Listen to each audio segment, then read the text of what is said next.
from 10, 15 years ago won't buy much of anything here today. And why the millennial generation is starting to give up because they can't afford to get a good job or own a house. 8 million Venezuelans voting for this assembly, saying it's actually less than 3. It is. And people are going to start rioting in the streets. Was reported to have asked Putin for military support that would help him stay in power.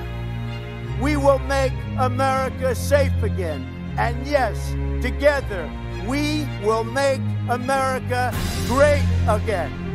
And they ignore him. And 8 more years goes by till Bernie himself finally admits to his sons, hey, I've been running a Ponzi. Does its dominance mean it can use the alliance for its own ends? Since 1981, bond yields, also known as coupon rates, have just gone down and down and down. The Federal Reserve note will be your biggest financial liability.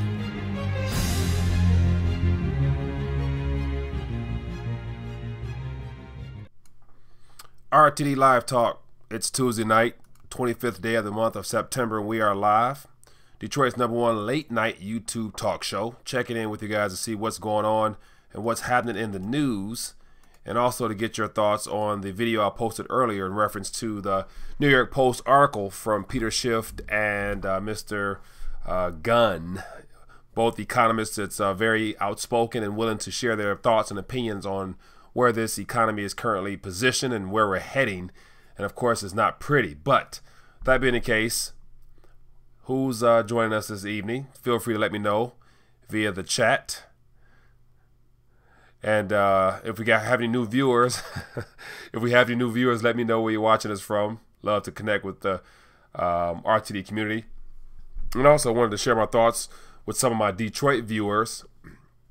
I actually had the thought today of figuring out how to expand the community and reach more of the outsiders, those that are uninformed. And so I thought about, or thinking about, doing some type of meetup or whatnot in the city of Detroit. And so for all my Detroit natives that's tuning in, chime in on that one. Let me know if you guys be interested in having a little get together and to more so spread awareness as well as education on alternatives, whether it be the crypto sector or precious metal sector or just general information to get together and to try to grab more people and wake them up while we still can. So that being the case, yeah, okay. So we got foodhome.com from the Belmont Shopping Center. And so yeah, I appreciate you chiming in, my friend. It's been a minute since I've been on the Belmont Shopping Center. And so for those that aren't aware, last summer especially, I started RTD in the Streets and was intending on doing more of it this year, but just because of time and just the opportunity wasn't there as much as I would like to. So this current viewer is familiar with the area where I position myself at a Dollar Tree. So for those that aren't familiar with that, I had a chance to get on the streets and interview some people directly and ask a variety of questions on our monetary system. And some of the responses were quite entertaining, but yet let you know where most of the people stand. So, but that's funny. I was Belmont Shopping Center. That's a good one, man. But yeah, let me know, as far as having a little get together, man, to spread awareness and just to inform people about that. So the question would be, we got someone watching from the West Side.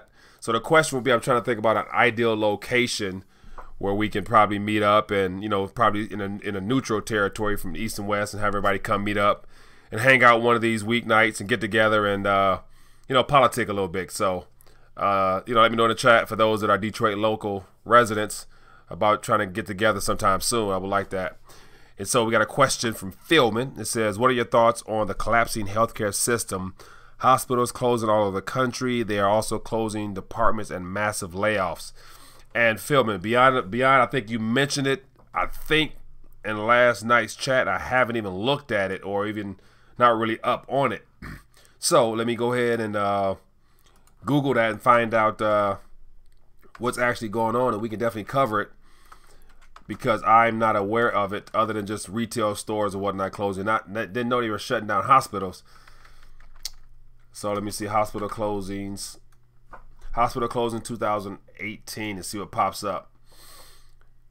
Okay, so I found looks like 2 articles.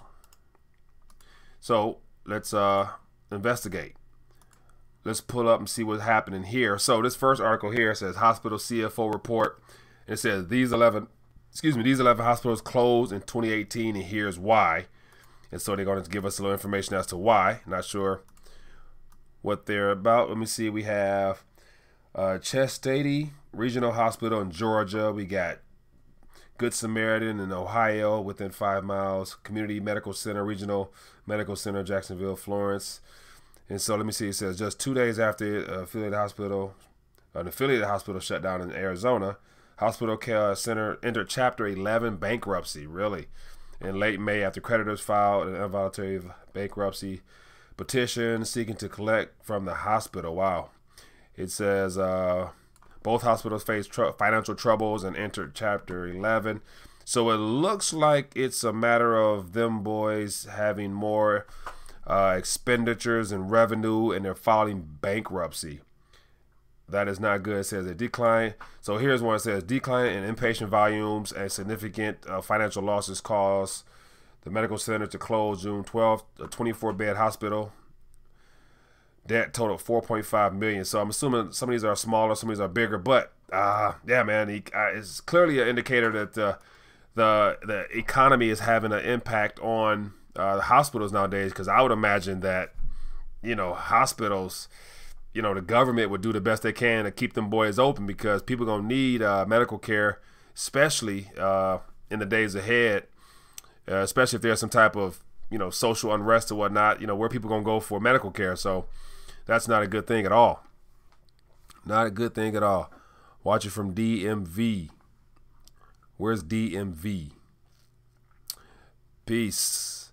Be more. Watching from the west side. Okay, started without me. Death by Death, how you doing, my friend? Way to jump in. Jamie Dimon for president. Philip Scott from Washington, D.C., welcome. Hard Rock Cafe downtown. Ooh, okay. Hard Rock Cafe downtown. I like how you're thinking there. I like that one. So the big thing would be putting together a time and a date, putting it out there, and inviting the viewers that, those are here locally or in the Metro Detroit area, and then everybody bring a friend and whatnot. We just said Mexican Town. Okay.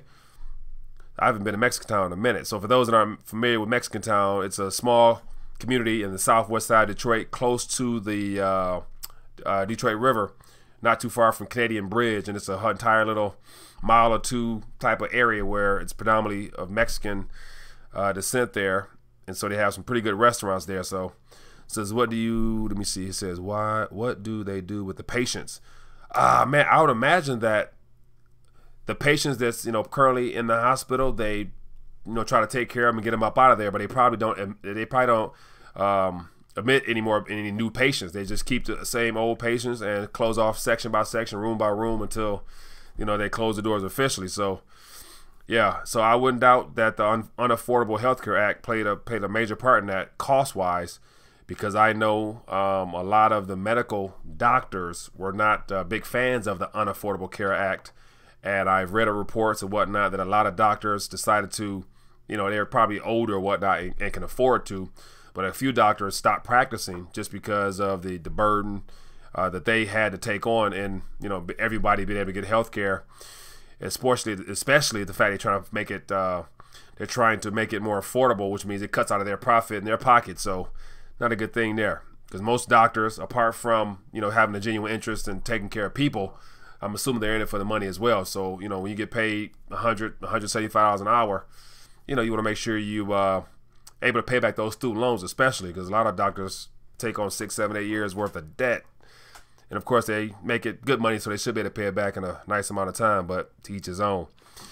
It says, unaffordable, this guy here says, Robert, they transfer them to the nearest hospitals. Philman, good point. Skip my question. Sport King, let me go back to your question. Let me see, I actually missed it, so let me pop it up on this other one here. Sport King, what was the question? Sport King said, Mike, given that we seem to be at past peak oil, isn't it inevitable that the petrodollar collapse and the dollar itself will eventually become useless? Not if, but when the dollar will fail. Yeah. Like, once again, I think the everything is set in motion to derail the petrodollar eventually. Unfortunately, fortunately, no game-changing news has come out, predominantly with the OPEC nations, the Middle Eastern nations that have that primary agreement to sell their oil in dollars. But I believe that a part of the whole Saudi Arabia meeting with Putin a couple months earlier this year, and as well as all the other countries that are probably going to eventually meet or have already met with Russia and China, they're going to eventually then allow other forms of payment, whether it be metals or yuan or rubles. So I anticipate hearing some type of news like that. But when that happens, I think that'll probably be definitely next year, 2 years from now. And it might be in the midst of some type of, economic downturn. Say if markets are, having issues and currencies are failing. And at that point, if all those little regional currencies aren't really worth much and there's problems with the dollar, then I'm assuming the Saudi Arabia, as well as other countries, will be more open to accepting a variety of currencies, including precious metals. So I see that happening down the line, but don't see it happening right now just because it's just not mainstream news right now. And on top of that, there's no real events, I think, that from what I'm hearing in reference to that region and oil right now, especially I heard somewhere the other day that I think Trump announced that we are the leading leading producer of the world's energy right now. And so that's definitely not good news for the Middle East. So, yeah. But who knows? Time will tell. We got William from Arizona. How you doing, my friend? Thanks for tuning in. It says, heal the habit or feed the habit. The hospital here is the size of a city. Yeah, we have we have a lot of big hospitals around here. And yeah, so just a matter of time, man. I didn't imagine the hospitals would be impacted the way they are, having too much debt and no funding to stay open. So once again, I'm assuming most of the staff, nurses, doctors, people who are key parts of running a hospital, they're able to probably get jobs a lot easier than those that are on the labor side and hospitality, as well as kitchen, things of that nature. So a doctor can easily go to the hospital, I would imagine, as well as nurses and whatever. So I'm sure not a lot of job losses over there. It says, death or debt, they have layoffs. After the Fed raises rates, if the dollar drops, plus the bonds sell off and precious metals weirdly fall at the same time, watch out. Omni, good point. I wouldn't doubt it. And as I mentioned, I think last night in reference to what happened with the whole Great Recession, how as the financial markets were plummeting, there was a price dip in precious metals before it spiked. So I can anticipate that same thing happening. But this time, it might be more of it will be more of a systemic global nature to itself, to where I don't think they can really suppress the prices that much, especially if China and Russia decide to stop playing along with that price manipulation game. Because keep in mind also, China they've set up markets to basically begin setting their own price for metals and what they're going to be looking to exchange paper for with those futures and contracts and all the things they got going out there with that Shanghai Gold Exchange. So I believe that, I'm not even sure. I know they actually have a price right now that's actually up and running according to what they're exchanging it for those oil futures or whatever. So I would imagine that it will be a wider gap between the price we set here with the COMEX as one out in China. Is going to be a big gap there, and the price will rise out there as they try to suppress it here, which means all the gold here and metals here will look to most likely really go out there as far as people trying to sell them if they choose to do so. It says, let me see, Mike, can you buy precious metals on reserve? On reserve, what do you mean? Saluni for life. What do you mean by on reserve? I'm not sure what on reserve mean. Elaborate a little bit more on me. It says Michael in San Diego checking in from Eye of the Storm. Yeah, how you doing, my friend? How's the storm looking over there? I assume we're talking about the homelessness and just the hardness on the economy over there, as well as the increasing housing market and things of that nature. It says, Mike, scroll up and give me an answer to your thoughts above, please. Omni, what we got here? This is noted considering Trump cut healthcare funding, which does include treatment and treatment centers. Okay, so I wasn't aware of that, Omni, in regards to Trump cutting healthcare funding. That definitely plays a major cost in it. So that's the thing, like whenever the government agencies, Medicare, Medicaid, all those agencies, or the government stops subsidizing, i.e. healthcare in that nature, or cut off whatever types of funds, then you're going to be you're going to be out of luck, just because most businesses, unfortunately, are in business because of the government subsidizing them with those funds. But when they cut them off, that's all she wrote.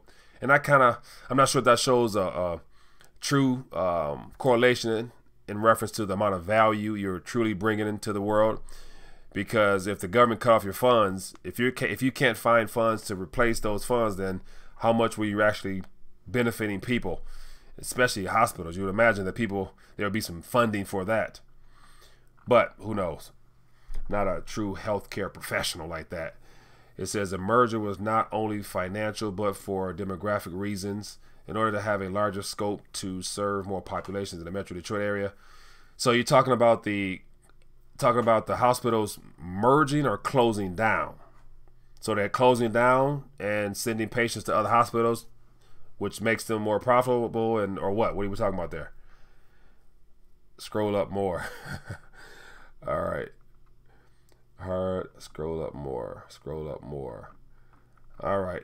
Omni, do me a favor, copy and paste it and put it again. It says, I will speak like Lot. Keep moving and do not turn around. The people perish due to the lack of knowledge, because most don't care about that. It says hard head makes it soft tailbone. So Omni, if I admit, it says Mike, I heard one state. Okay, it said Mike, I heard one state that the drug war was good for black people because being in jail made a lot clean up. Unlike how the opiate epidemic is being treated by open drugging centers feeding the habits. Omni, I don't know about that, my friend.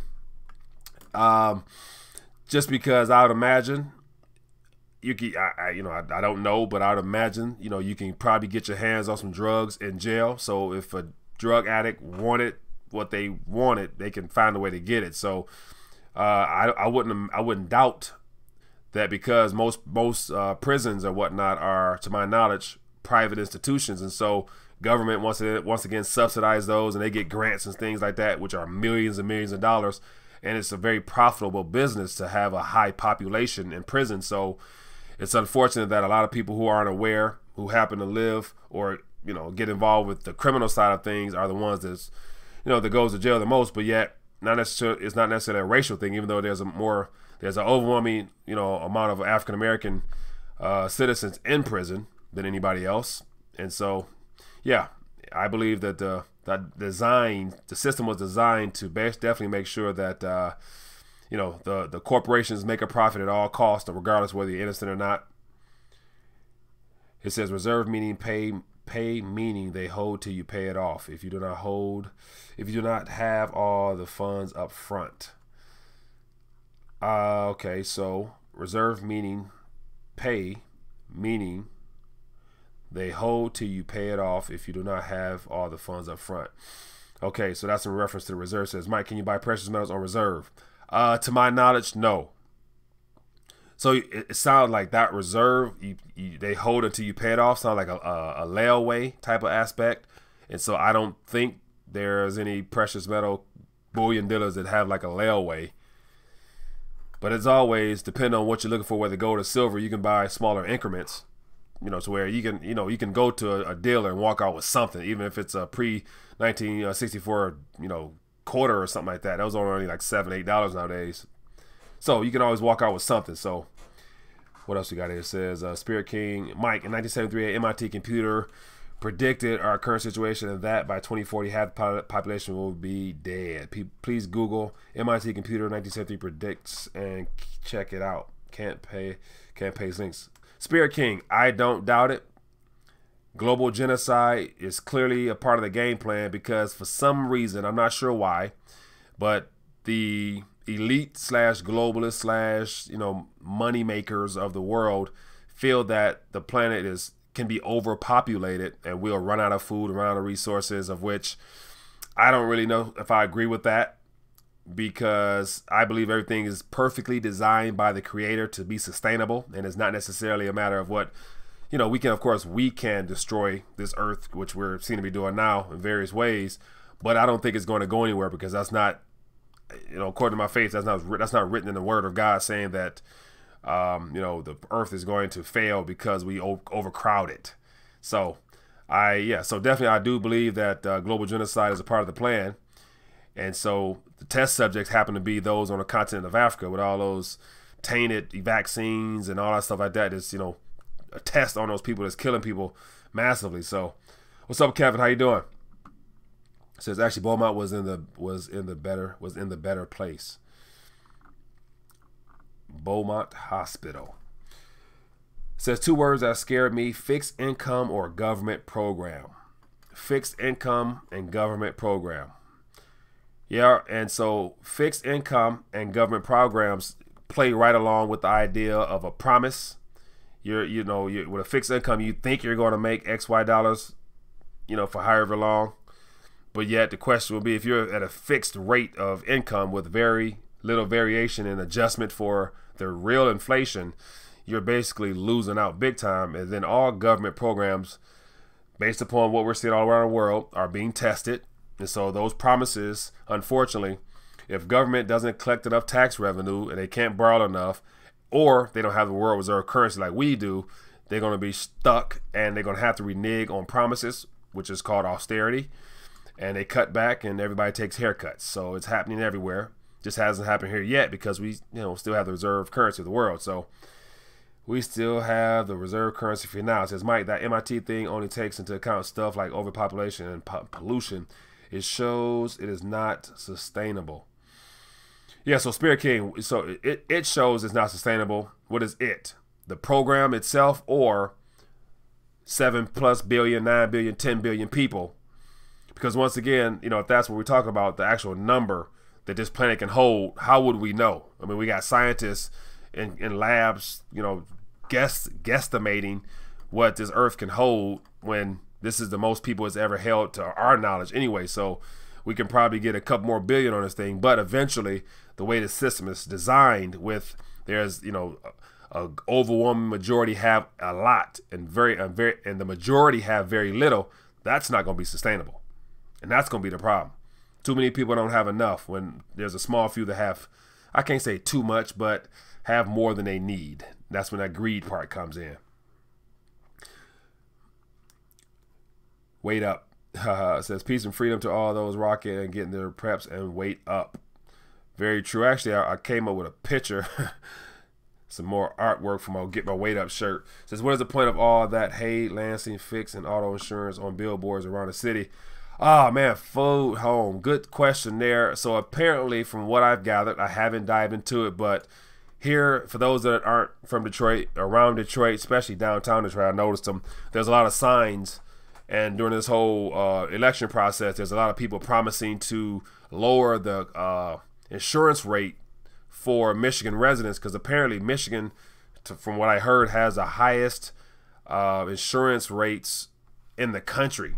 And so apparently, I never really knew this, but I'm just used to, you know, having to pay it. But apparently it gets cheaper if you leave the state. So if you go to Ohio or Indiana, apparently you can get better coverage and all the other stuff at a cheaper rate. So a lot of people are pissed. And I wonder who decided to bring it to the forefront, which campaign, which person is running for some type of office decided to highlight that as their campaign slogan, because that's all they're talking about is we can lower insurance rates.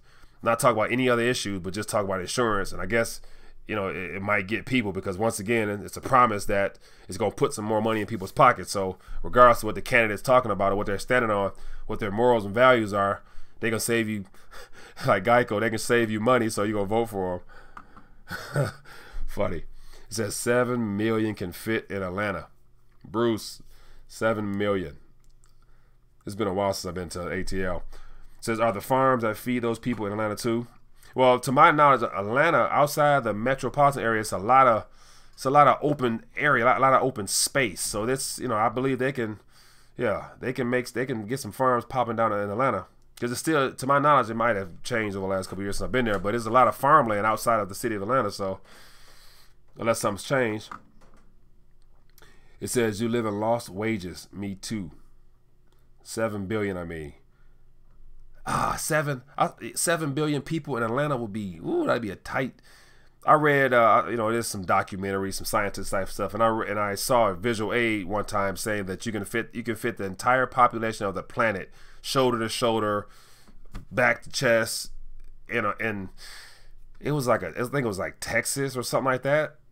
So if everybody crammed into one area, they could all fit in Texas or something like that. To where I was like, I'm not sure. So clearly it was some, square footage of the miles of the state divided by this. They came up with those projections. So, if they say so, sure, but that'd be very cramped. Wouldn't be sustainable for sure. It says I pay over $3,100 a year for a 2,000 beater van. Really? Whoa. And as I include home insurance and some riders on it, and you got some liability coverage, and you got all the insurance on top of that, or that's just flat out for the vehicle. And is that pay over? Is that full coverage, or is that no fault? That is pretty high. That is pretty high. I walked away from vehicles, love my bike. Yeah, Death. So I assume that you're probably not in Michigan, because we get some pretty cold winters up in Michigan. So you won't be riding a bike in November, December, unless you're a brave soul. It says, just give me my own cage, all I'll be happy. Pork chops have become our new steaks in my home.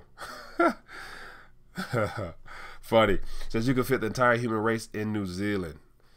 Yeah, I don't doubt it. And so when I say stuff, or when we say stuff like that, you can jam pack a lot of people into a small area. Will let me know that this planet is, even though it's, technology has made it smaller because you can do or talk or go anywhere in a short amount of time, but there's still enough land that hasn't even been tapped into that can be used for farming and whatnot. So there's still, said we don't need to get rid of people, in my opinion. I think we're fine, but I'm not a scientist. So what else we got here? It says my car insurance went up $600 a year. Las Vegas, doggy styling me hard. Went up $600 a year. So it looks like we got, not only do we got the Unaffordable Healthcare Act, we got the Unaffordable Car Insurance. Is that something that the past administration put into office? They made a new executive order about more affordable car insurance for people, and they really reversed it, went up on us.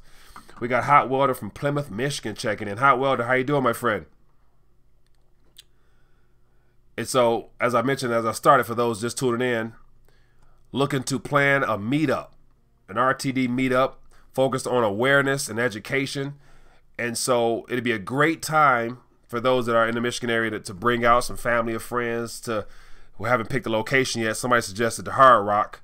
So the Hard Rock may not let us camp up in their spot for a long time without spending an arm and a leg, but I'll check into it. But anyway, getting together, man, just because I think it's time to expand the operations a little bit and get out in the streets more and meet people and find out ways to be a blessing to other people directly. And if we have any business owners out there, we can work on some marketing, some networking type of things to help your business locally, definitely. It says, Mike, can you go over the caller from last week about how banks are buying metals? He said, get ready for the fourth quarter decimal report from the bank. Okay, no one. Okay, so we're talking about Brian the banker. And so he's referencing about buying metals and how in the fourth quarter it would be dismal. So he was saying, if I can recall this correctly, he was talking in reference to this quarter here, and I want to say it has something to do with, what was it, man? I remember that, but I can't think about how he worded it. But by the end of this fourth quarter, we're going to actually see some data that's going to come out, which will show banks having some issues or something of that nature. And so that right there usually will be the catalyst for, I think, the start of the next year not turning out well, or those numbers or whatever he was referring to being the reason why there's some type of hiccup in the system at the end of this year. And so I don't remember exactly the subject matter, but that's what it was referring to. So I would encourage you to, if you can, take a listen to that video again to get a better understanding, because I don't want to throw some words out there that wasn't in there. But and then what was the other one part? I missed that other one. Get ready for the fourth quarter buying metals.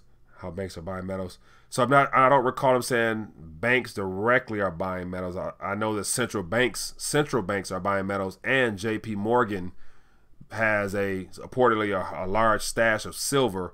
So I don't know if I don't think commercial banks are actively purchasing, and it's not mainstream, but central banks are, definitely. Central bank, I actually saw a picture the other day. Central banks have been accumulating massively all around the country, all around the world rather, which, if the central banks are the ones that print funny money, if they are still printing funny money for the people, but then on the back end, they're using that funny money to acquire gold and silver, or more likely gold, that should let you know something. So actually, let me look it up so I can show you. And so it's always do as the banks are doing and not as they say. Accumulating gold. Central banks are accumulating gold. So is that the world? Let me see here. Pull up a little article here. Go to some news so I can show you directly. Central banks' profits may not be Russia. It says Putin buys gold to weaken dollar. So here's an interesting article here. I'll bring that up there. Let me find out here. Okay, here's another article. So what should really be alarming is if we go, I'm gonna pull this up on my screen so you can see what I see.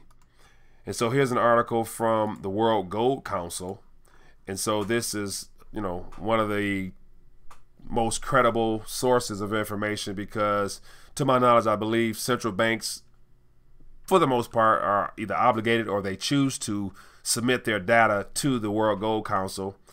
And so here it talks about central banks and other institutions. It says central banks' net purchases in Q2 were 7% lower than year over year, but 8% higher year over year in H1. So to give you an idea, it says Russia, Kazakhstan, Turkey held one H1 net measure or purchases. Scroll down a little bit more. So definitely Turkey. And I read recently they just happen to sell some of their gold. And then here's another article that would be worth mentioning. It says Russia news: Putin buys gold to weaken U.S. dollar after Trump tweets about its strength. And so this was as of 2 weeks ago.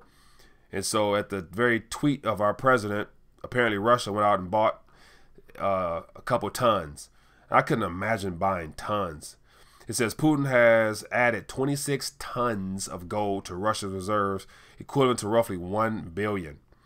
And so while President Trump's tweeting about how strong the dollar is, Vladimir Putin's out there selling those dollars to buy gold. So something to keep in mind there.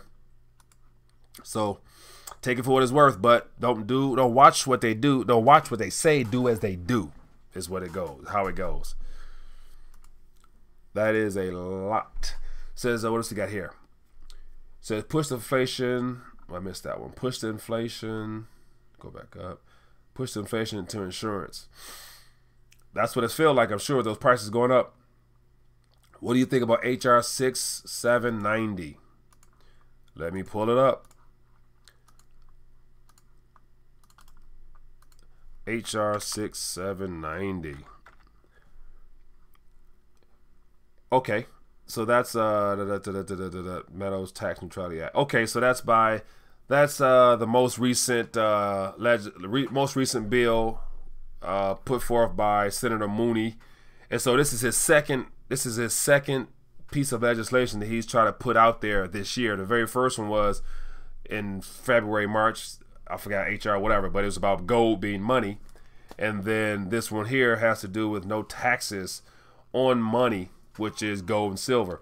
So I think it's a noble idea, but unfortunately I think that first bill is sitting there still, and it probably won't get voted on no time soon. So I would assume this one probably be the same, so I wouldn't put no weight into it, in my opinion.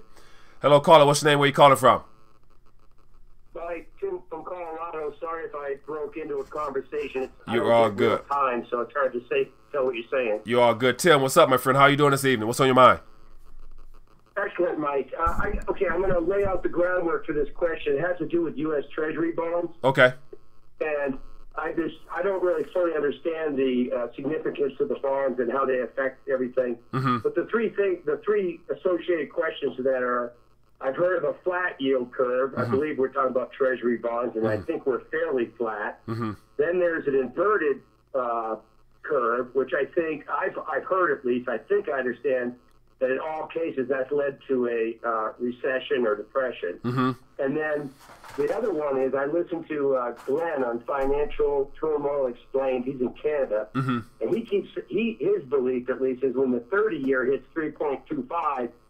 For some reason, he thinks that spells trouble, which would mean a high interest rate, maybe on the 30-year or maybe all of them. I'm not sure.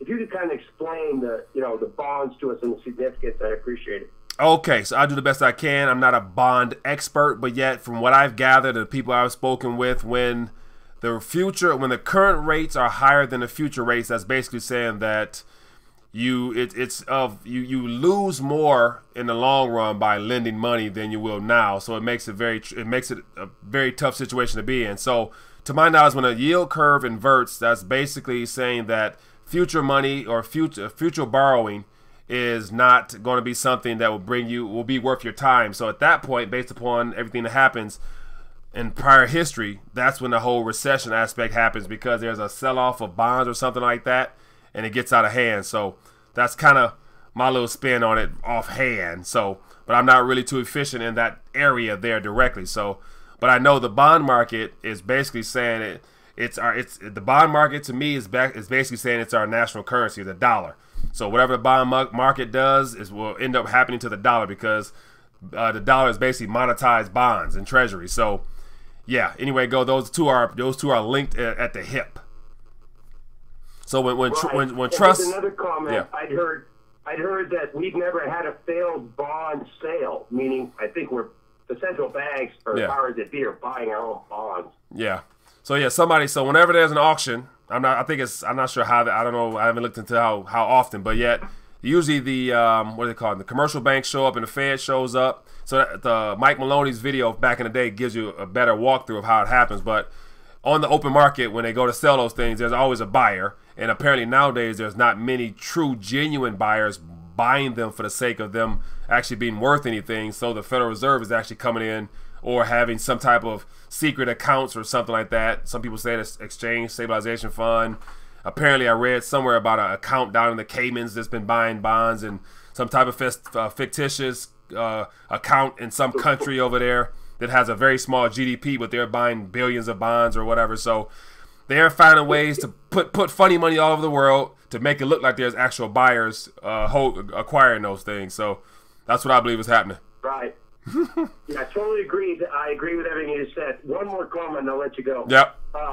If you look at them, like I just use my common sense, which doesn't apply very much to today's world. But if you look at the returns on these, let's just take the 10-year and the 30-year. Who in their right mind would make an extra 22 cents, right, on your interest rate to lock it up for 20 extra years? It makes, first of all, even at these rates, Mike, your interest is still taking more money than you're getting on the bond. Yeah. Inflation, I mean. Yeah. So yeah, definitely, you're losing out. You're losing out anyway. But yet, what's even worse is in the EU, there's actually governments issuing negative or 0.01, as if like you're basically giving away money and not getting you're not getting what you gave out back. You're getting less. So it looks like with institutions or whatever, they feel that just either breaking even or losing a little bit is better than just having it in some type of stock market, which can drop right away. Because apparently it's always been known that government bonds are always the most secure, and that's where we're going to find out that they're not as secure as we think they are. And the U.S. probably will be able to hold on the longest, but anywhere else, you're out of luck. It's because anywhere else you're out of luck because no one else has reserve currency for now. So as long as we have that status, we can kind of manipulate and falter some stuff and artificially pump up some stuff. But what's happening in Argentina right now and other countries, you can print all the bonds you want. They have a 100-year bond in Argentina, 100-year bond. So the fact that I believe people are buying them. So I'm thinking like that currency, Argentina peso, the one they have now, won't even be around a couple years, never less than 100 years. So I wouldn't see that. I'll let it go. But nothing will surprise me, Mike. I mean, they wanted the United States wanted to make a $1 trillion coin. Yeah, I heard about that one too. I heard about that one too. Yeah, and I guess You keep up the good work. I'll let you get back to it. Thank I you very appreciate much. you, my friend. Thanks for calling. Okay. Yeah, 100-year bond. How many people, by a show of hands, would park any type of money in a 100-year bond? Any takers? I'm gonna pull that up, because when I saw that and heard about that, I'm thinking like, man, who in their right mind? Who in their right mind would do anything? It says, time to cry for holders of Argentina's 100-year bond. So that's just the title alone from the Financial Times, but a 100-year bond. Yeah, first of all, who's going to be around to collect that? Definitely the people who do. And this is how twisted it is for the current political system and the way it's structured.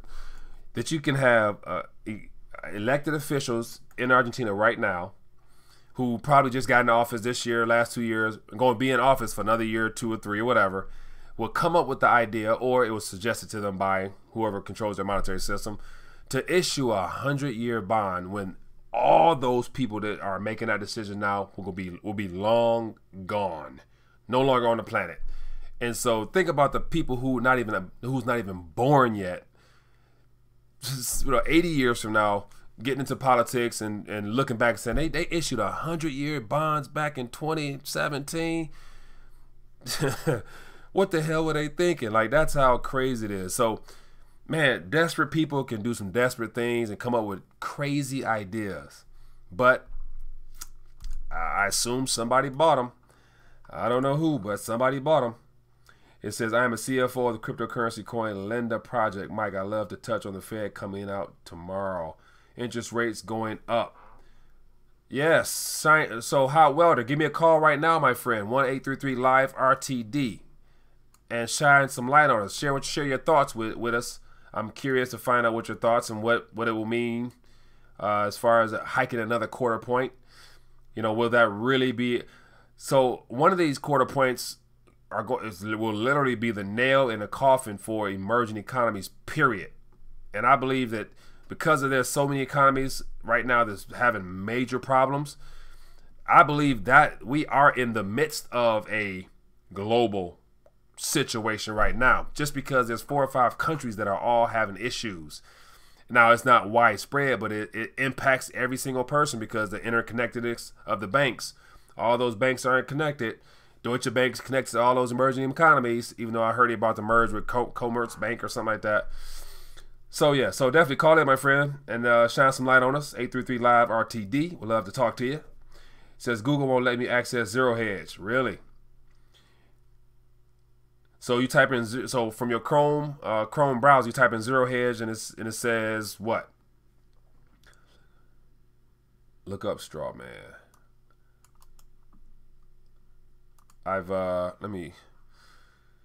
Straw man, intentionally misrepresented proposition that is set up because it's easier to defeat than opponent's real argument. A person regarded as having no substance or integrity.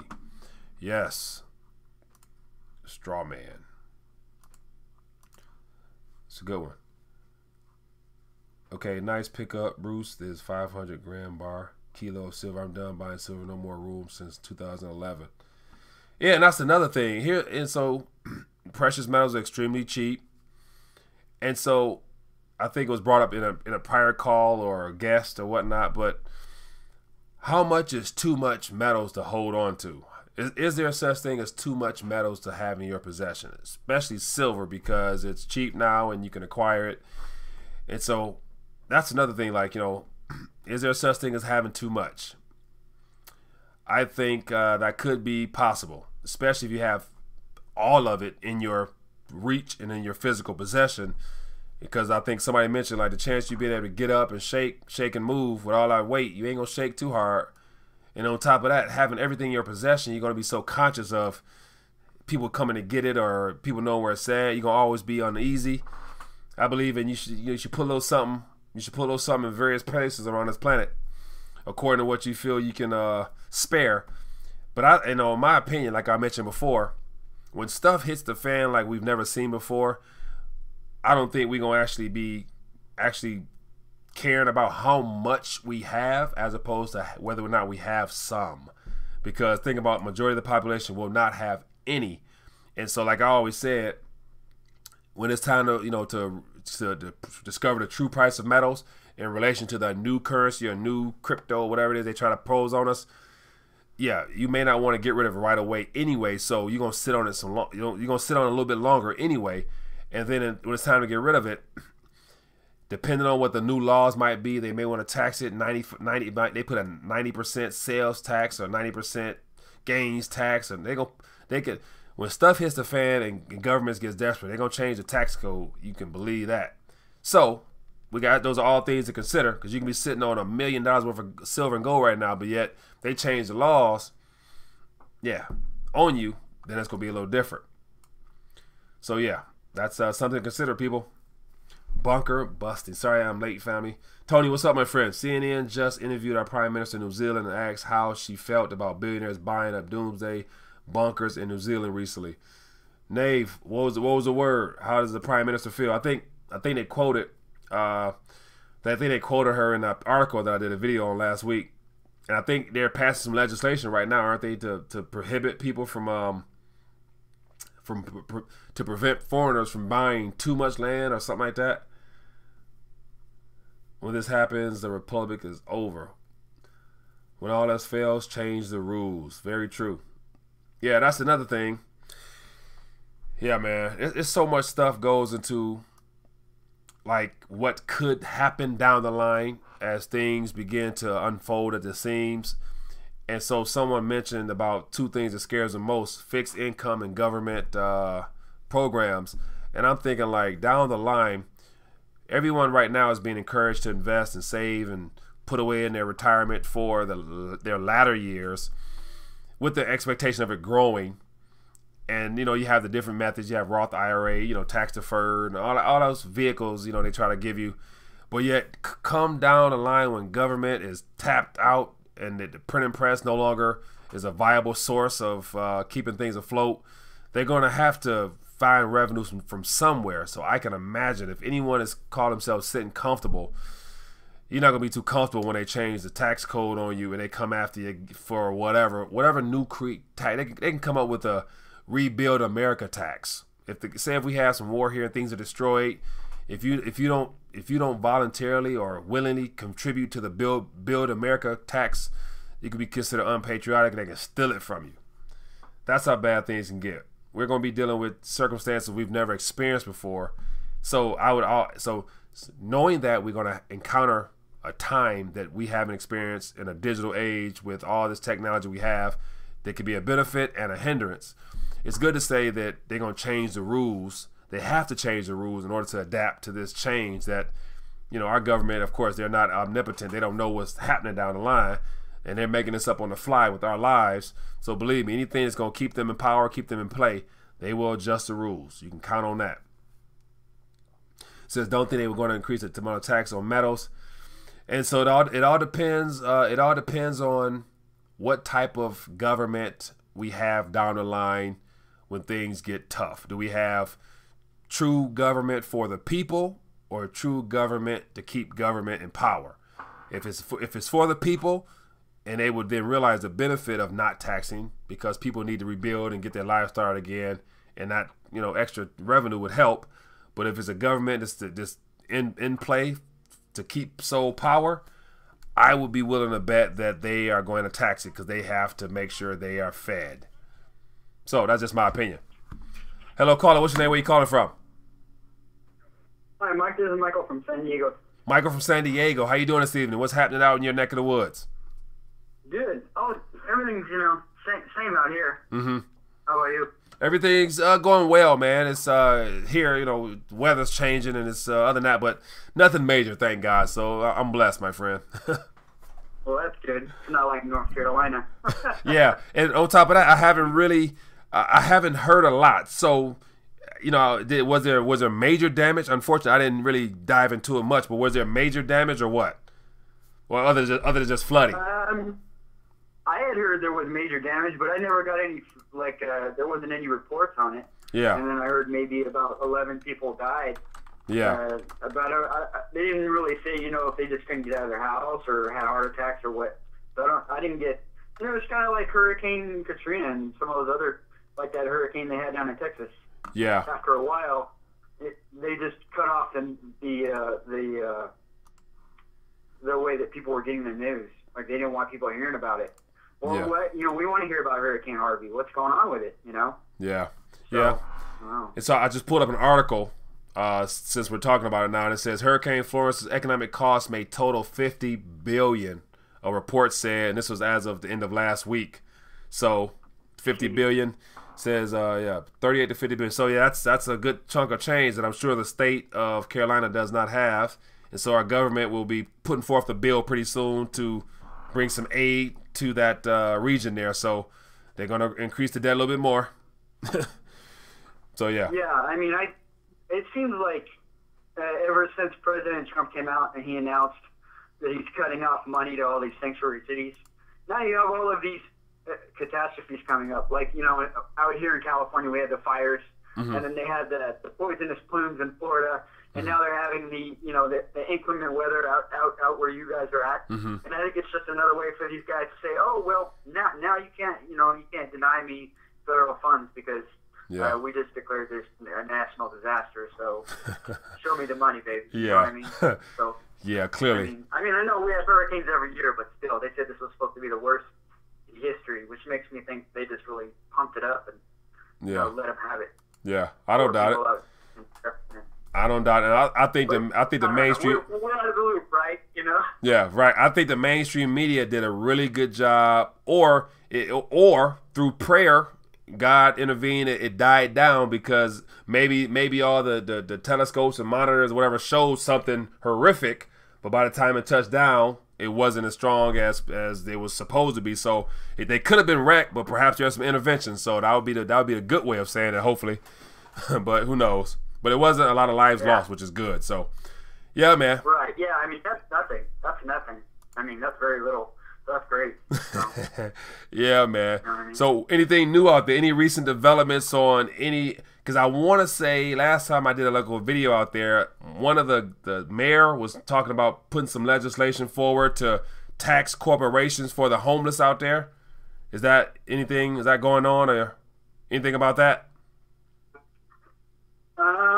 That I haven't heard of. Okay. The last thing I heard of was the governor, because like I said, with the president cutting off federal funds, they're coming up with their own cryptocurrency, so they can basically have they can print their own money basically, so they can spend all they want. And now he's talked Chicago into it, he's talked Oregon into it, he's talked New Jersey, probably New York as well. Yeah. So they're all looking into creating their own currency, so they're not going to have to rely on the federal government, and they're going to say, okay, well, we want to put in the 21 tower in Burbank, so now we have unlimited funds. We're going to build it as quickly as we can before any executive act is taken. You know what I mean? So this is just, Brown is just out of control, and he's got a couple of buddies working with him. I know Chicago, and his sister runs Oregon. I think she's a governor of Oregon, so they got a couple of wackadoos that are just they're going after it. They're going after it. So you're saying that they're proposing the idea of coming up with their own state currency that's crypto based. Right. It's supposed to be a California crypto coin. They already announced it a few months ago that they're working on it, and they said they gave the idea also to Chicago and to probably to New York. New York is Democratic, and we switched IMF people back and forth from New York and San Francisco. So I'm guessing they're probably going to adopt that as well as Oregon, I believe. Yeah, interesting. Yeah, I tried to Google that. I didn't, and nothing came up. So I'll be interested to find out more about that. If you come across any articles, send it to me, man. I'd love to do some diving into that one to find out more. Yeah, it was on the local radio here. They announced it on. It was on KNX. So I'll have to look and find and see if I can look for the local announcement. Good deal. Send it to you. Good deal, man. Send it to your website. I appreciate it. Man, I appreciate you calling in, man. Thank you. Thanks for calling in, my friend. Oh, yeah, no problem. All right, Mike. Have a good night, boss. You too. Bye. Yeah, man. That's good. Appreciate calling in, Mike from San Diego. What else is going on out there, people? We're approaching our hour point, and as always, we've had a good back and forth, and so I want to really put some thought towards that meetup, the RTD Meetup, focusing on awareness and just education, helping people think outside the box. I want to connect with entrepreneurs as well as just those that are of like mind and bounce ideas off each other. And so I want to really put some thought to that. So if anybody catching this stream late and you're from Detroit, leave a comment down below as to where we should meet up and stuff like that. That'll be fun. So I'm looking to do one in Detroit somewhere, probably downtown Detroit would be a good idea. It's just a matter of where can we gather and hang out a little bit and hang out, son. That's what it's like. That's what it's about. I want to actually get out and meet some people, and grow the community a little bit, get more people involved in what's going on, and also if we have any other YouTubers out there, I love supporting YouTubers. So feel free to reach out to me, because if you're on the same subject matter as I am, then definitely we have a lot in common, and I would love to have you on as a guest, or have if you wanted me to join you, I would love to do so. So definitely, any YouTubers out there, feel free to let me know. But other than that, we're on an hour point, so it's been fun as always. Tomorrow night, we will be joined by the VP of John Moore, VP of a merchant payment processing company, and he's a big Litecoin guy, and so he's going to share with us the behind-the-scenes aspect of how Visa, MasterCard, and all that stuff works, and how he sees the adoption of Litecoin being something that will be pretty mainstream pretty soon. So we're going to have a good conversation. And so also, make sure you guys tune in tomorrow night, 9:30 Eastern Standard Time. Tell a friend. I'm going to actually put out some artwork for the presentation. So for those that have questions on Litecoin or like Litecoin in general, make sure you share the post or whatnot so people can tune in. So other than that, everybody, it's been great hanging out with you guys. As always, we have stuff in the bottom corner. Connect with me on Facebook, Twitter, Instagram, or whatnot. And also up top, if you guys want to support the channel, feel free to do so. Be a Patreon or a Bitcoin up in the corner. And other than that, man, be good, be safe, stay prayed up. And I'll see you guys tomorrow night at 9:30 Eastern Standard Time. Come ready to have some questions for my guest, John Moore, tomorrow night, and keep it moving. So other than that, be safe, be blessed. Peace.